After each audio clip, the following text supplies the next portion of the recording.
أم كلثوم الفنانة اللي رفضت الزواج من العيلة المالكة في الأربعينات. كان كل شيء ماشي تمام لحد ما أم كلثوم رفضت الجواز من خالي الملك. من اللحظة دي بدأت أكبر معركة في حياة كوكب الشرق، مش حب بس لكن مع قصر.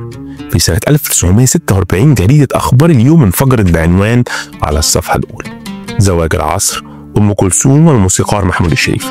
الناس فرحت جدا والجمهور اتجنن، لكن داخل القصر اشتعلت النيران. القصة ما بدأتش بالملحن الشعبي، لكن بدأت بباشا من العيلة المالكة، شريف باشا صبري خالد الملك فاروق. اتعرف على أم كلثوم وأعجب بيها وطلب منها الجواز، لكن الجواز العرفي.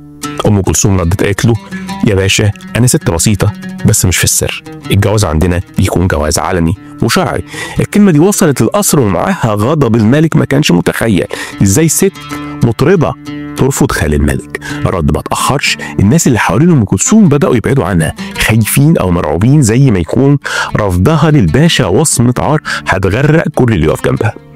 في عز الأزمة أم كلثوم اختارت الحب، قالت نعم للموسيقار محمود الشريف، فنان شعبي موهوب قادر إنه يحب أم كلثوم حب طبيعي، لكن ده ما كانش كفاية بالنسبة للقصر. خالد الملك راح بنفسه مع باشا كبير اسمه بهي الدين بركات، وده كان مشهور جدا، وقال لأم كلثوم: انت حامله نشان الكمال من القصر، والزواج ده لازم يكون بأمر الملك. وخرج وسابها، وده كان يعتبر تهديد كبير، معناها ان الملك مش هيسيبها. مصطفى امين راح زارها بعد كده وقال لها صراحه: الملك ضد الجوازه دي، لو كملتي محمود الشريف مش هيعيش. هي اتصلت بمحمود الشريف وقالت له: دول مجرمين يا محمود ويعملوها. انتهت القصه على الورق بفسخ الخطوبه، لكن محمود الشريف كتب بعد كده في مذكراته: اتجوزنا فعلا لمده 3 شهور واتطلقنا، بس الست عمرها ما قالت كده. اللي رفضته ام كلثوم زمان محدش كان يقدر يرفضه. باشا، نيشان ملكي، تهديد مباشر وضغط سياسي، الناس كلها كانت سايباها. لكن خليني ارجع معاك ورا شويه. قبل الرفض ده ام كلثوم كانت اقرب للقصر من اي فنانه تانيه. لما اتجوزت الاميره فوزيه اخت الملك فاروق من شاه ايران، الملكه نازلي طلبت من الست ام كلثوم انها تزف العروسه. ام كلثوم رفضت لان عمرها ما زفت عروسه، دي مش طريقتها، لكن الضغط كان فوق التحمل من الملكه نازلي نفسها واحمد حسنين باشا. فوافقت ام كلثوم وغنت اغنيه من كلمات بيرام تونسي اسمها مبروك على سموك وسمو. بس ما نسيتش ام كلثوم ولبست فستان اسود الملكه نازلي طلبت انها تغيره. الست غيرت البطانه بس من جوه للون البامبي، والناس قالت بعد كده هي وافقت بس عبرت عن غضبها بطريقه. وفي الحفله دي بالذات اعلن الملك فاروق منحها نيشان الكمال.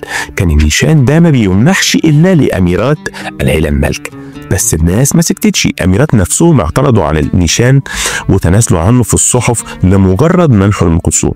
مع كل ده ام كلثوم كانت لسه بتغني للملك فاروق حبيبي يسعد اوقاته، لكن فجاه حصلت ثوره يوليو. الثوره قامت وام كلثوم بقت من رموز النظام القديم. الضباط الاحرار قرروا منع اغاني ام كلثوم لصالح اغاني ليلى مراد، والناس كلها قالت خلاص ام كلثوم انتهت. لكن اللي انقذها كان جمال عبد الناصر نفسه. افتكر جمال عبد الناصر لما كانت ام كلثوم بتغني واغانيها هي اللي كانت بتصحي همة الجنود لما كانوا محاصرين في الفلوجة سنة 1948. اتدخل جمال عبد الناصر وأمر بإعادة بس أغانيها ودفع لها كل مستحقاتها القديمة. أم كلثوم بقت رمز من رموز الثورة وبقت الفنانة اللي بتتحدث باسم الثورة. وفي عهد السادات رجع الصراع مرة تانية ما بين جيهان السادات وأم كلثوم. محدش كان متأكد هل الصراع ده فعلا حقيقي ولا لأ. وانا شفت بعد كده لقاءات لأم كلثوم ولقاءات للسيدة جيهان السادات بتقول ان ده ما حصلش.